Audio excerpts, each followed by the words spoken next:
If I catch you doing something consistent with this change, I'm going to celebrate you. If you get the people right, you're going to have a leg up on everything else. Be clear about it. That clarity is kindness to every one of your employees. Welcome to this compilation episode of What If with Leslie Grandy. Every leader I've ever met says the same thing. People are our greatest asset, and I believe they mean it. But meaning it and acting in ways that reflect it are two very different things. The difference between the two is whether culture is built or broken. It's where change either takes root or quietly die. This episode is a compilation of some of the most honest conversations I've had about what leadership actually requires. Not the textbook version, the real version, with its contradictions, its vulnerability, and the hard question none of us can avoid forever. How do you want to be remembered? You'll hear from 6 leaders who have each wrestled with a different piece of that question. I think together they tell one hell of a story. Let's get into it.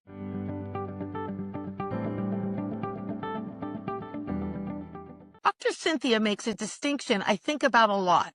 Human capital isn't passive. It has agency. That's what separates people from every other line item on the balance sheet. But here's a harder question. If you actually believe that, what does it change about how you lead day to day? Because most organizations say they believe it, and most leaders say they believe it. But then budget gets tight, or change initiative rolls out, or a reorg happens, and the gap between what we say and what we do becomes very visible very fast. CEOs and leaders are frequently saying people are our greatest assets. And I believe that they believe that. The reality is, though, that there's this fundamental difference in how we think about financial capital and human capital. We invest in bricks and mortar, we invest in technology, we invest in those kinds of things, but still, when budgets are tight, people are often the first place that we cut, and then we have to hurry up and hire. I think that there's too few leaders and organizations that are looking at how to quantify the return on that investment, recognizing it is truly a compounding investment. And so one of the thoughts I had is that it might feel to some that there's a danger in framing employees as a value or an asset, because it shifts organizations' thinking towards a more transactional relationship than a human relationship. And so how do leaders avoid reducing people to just that kind of line item on the balance sheet that you described? I mean, they represent it, and there's value in recognizing how large that line is, but it could subtly shift someone's perspective on what that is and the people behind that number. Yeah, Leslie, I am so glad you asked that question. And here's why. When I initially named the book, I wanted to just call it what it is. I used a financial framework to help executives who think in the language of business to appreciate the compounding asset that people's human capital is. Here's the big differentiator. You have human capital. I have human capital. Every person listening has human capital. We have agency over our human capital. So we're not a widget, right? We're not a commodity that doesn't have agency. Yes, there's human capital, and I define that as will, ability, skills, knowledge, and natural talent. Leaders have to model the change. So if I'm expecting you to behave differently, do something differently, act differently, process something differently, as a leader, I have to be modeling that so that now people see that, okay, that's the change. You've talked about it, but I also see it happening, right? Where change breaks down the most and has the biggest opportunity to be a win or a fail is in reinforcement. If I catch you doing something right that's consistent with this change, like coming to me and saying, hey, Cynthia, I've been going through my job and looking back at my past week, and I've identified at least 3 things that I think we can automate. Now, if the change is let's automate as much as we can so that humans can do higher level thinking and higher level work, I'm going to celebrate you. I want to, in whatever way you like to be motivated, I want to celebrate Leslie and say, that is amazing. I don't want to penalize you. I don't want to go, now your job's in jeopardy because you just found 3 things we can automate. I want to celebrate that. I want to double down on that. At the same time, if I find somebody's over here resistant to the change and going back to the old way of doing things, that needs to be addressed. We need to be pulling that person aside and saying, hey, Tommy, I see that you're still doing it this way. Remember that this is the new way we're doing it, and get that person on path. Kelly Wright has spent her career watching what happens when leaders do that well and when they don't. Kelly's framing, get the people right and a lot else will follow, sounds simple. And I think it is simple in the way that most true things are simple. The hard part is the execution, because leading people well isn't just about culture decks and town halls. It shows up in the small moments and how you respond when someone brings you a problem, and whether you make it safe to say, I don't know, or I tried this and it didn't work, and whether people on your team feel like they're growing or just getting through the week. Her take on why change so often stalls and what it actually takes to make it stick is one of the most practical things I've heard on this topic. It's people who start companies. It's people who build companies. It's people that hire other people. It's people who manage those people. There's people who are engaging with your customers. There's people who are providing your customer service. It's people who are making decisions. I mean, even when you're in this world now where you're having AI, there's still people involved in making decisions about where you're going to go, what the company's going to do, what product you're going to buy. And so I think what ends up happening is oftentimes people are thinking about leadership of how do you get operational efficiency? How do you do operational effectiveness? How are you launching all these different processes? How are you getting speed, productivity? All of that is clearly essential. But for me, it's really of if you get the people right, you're going to have a leg up on everything else.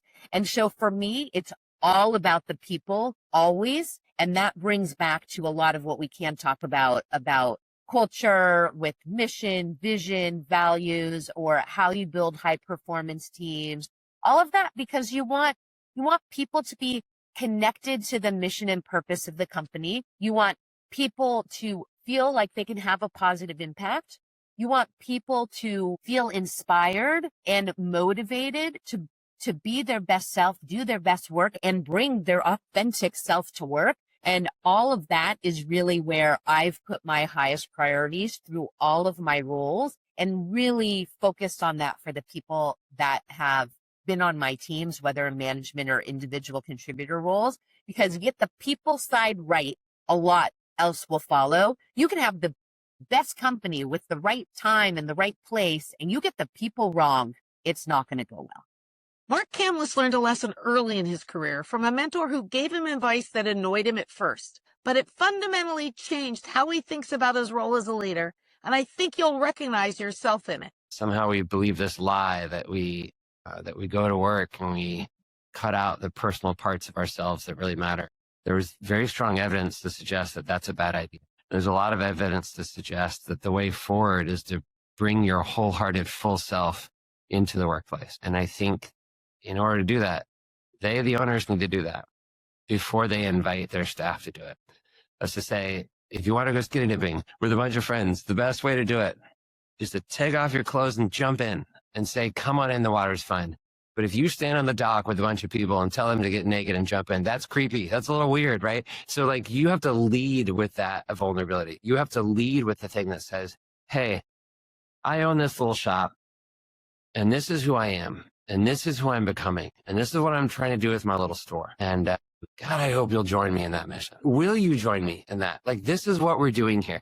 And I don't care if it's a restaurant or a little dry cleaner store or the little shop around the corner. I think just to be honest about it, be clear about it. That clarity is kindness to every one of your employees. Hey, this is who I am. This is who I'm hoping to become. These are all the things I've not yet achieved. Here's all the ways I've failed, but tomorrow I'm going to wake up with this big desire on my heart and I'm going to pursue it fully. That's leadership. And there's so much freedom to do that. And for some reason, we believe this sneaky little lie that says that we can't show up that way. And I think Kamlis is a hypothesis, an experiment saying, is that true? I hope you enjoyed this episode of What If with Leslie Grandy.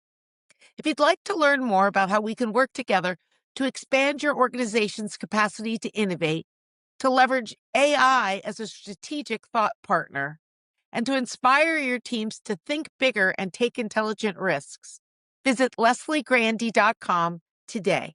The leader who pretends to have the answer does everyone a disservice. But that pattern runs deeper than individual conversations. It's baked into how most of us were trained in school, in our early careers, in the cultures we inherited. Chuck Garcia works with senior leaders every day who are still fighting that conditioning. And he has a very direct way of describing what it costs them. Fortunately, what a lot of leaders do, if they're accountable for something, but they don't know the answer to something that should be in their purview, many of them talk for about 2 minutes and say absolutely nothing.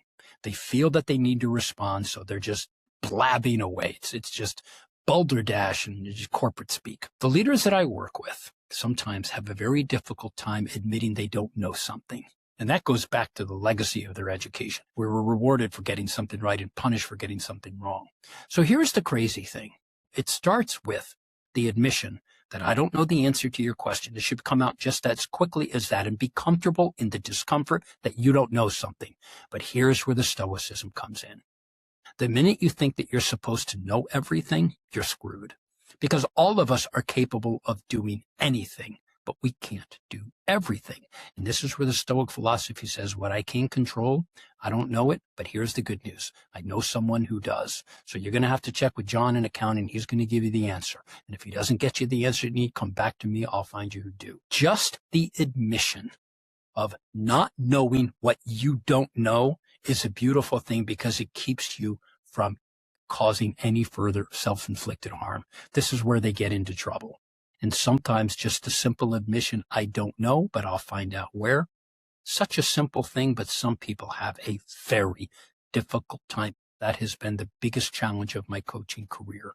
Getting someone to admit, oh my God, you mean I can actually admit that I don't know? Of course you can. How can you expect it? But I totally agree with that. I mean, I felt that myself in the career, that people look to me as the person who should know, and I'm letting them down if I indicate that I don't. Your framework, your mindset, Leslie, just by saying that, I'm letting them down.